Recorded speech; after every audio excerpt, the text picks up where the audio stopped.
Frédéric Potier, 40 ans, je suis délégué interministériel à la lutte contre le racisme, l'antisémitisme et la haine anti-LGBT. Et j'ai grandi dans un petit village du sud-ouest à côté de la ville de Pau qui s'appelle Serre-Morlaàs.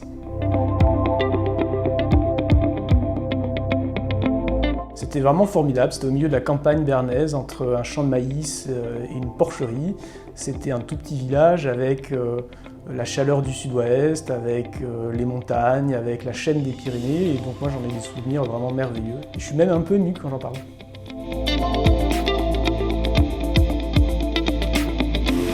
L'avantage de ce petit village ou de ce petit collège où j'étais, c'est qu'il y avait vraiment tout le monde. Il y avait le fils du médecin, le fils du boucher, le fils du boulanger. Il y avait une grande ouverture, il y avait aussi une grande tolérance, et puis il y avait aussi une forme d'apaisement, de sérénité, et presque une force tranquille. Et moi j'ai l'impression qu'en fait tout ça, ça m'a forgé, que ça a forgé mon caractère.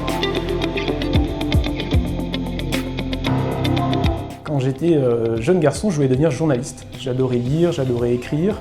Et c'est pour ça d'ailleurs que j'ai préparé Sciences Po et que je suis allé à Sciences Po Bordeaux. Moi j'étais pas du tout triste de quitter ma campagne, j'étais tout excité à l'idée d'aller découvrir de nouveaux horizons, de nouvelles personnes, de nouvelles problématiques. Et je pense qu'on est toujours assez serein quand on sait pourquoi on part de chez soi. Et moi ça a été un moment de ma vie assez extraordinaire aussi.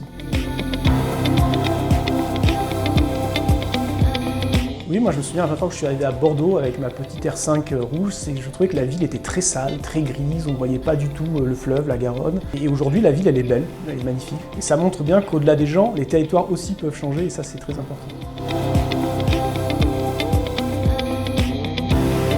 Les Bordelais vous regardent parfois avec un petit air condescendant, mais c'est pareil entre les gens qui vivent à Paris et la province. Je pense que tout ça, c'est beaucoup des préjugés, c'est beaucoup des représentations, c'est beaucoup d'idées préconçues. Donc il faut lutter contre tout ça parce qu'en vérité, on peut évidemment dépasser toutes ces questions-là. Alors d'abord, moi je suis parti un an au Canada.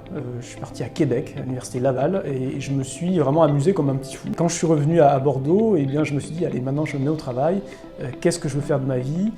J'aimais beaucoup les questions juridiques, les questions économiques, et donc assez naturellement j'ai préparé l'ENA et je l'ai réussi au bout d'un an de préparation.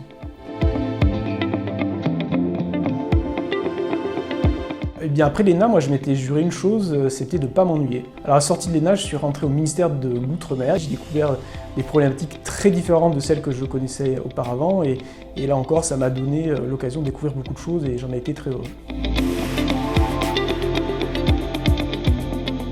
Le major de ma promotion de l'ENA, il se trouve qu'il est originaire de Lille et il n'a pas du tout abdiqué de son identité, de ses passions. Et ça montre bien que là encore, il faut aller dépasser un certain nombre de clichés culturels et d'idées préconçues. Oui, il n'y a pas beaucoup de provinciaux à l'ENA, mais la preuve est faite que ça n'empêche absolument pas de réussir.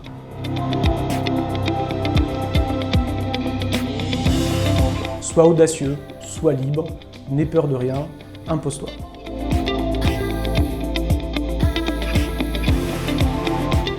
Parce que c'est un sport avec des valeurs, c'est un sport avec du contact, c'est un sport très humain.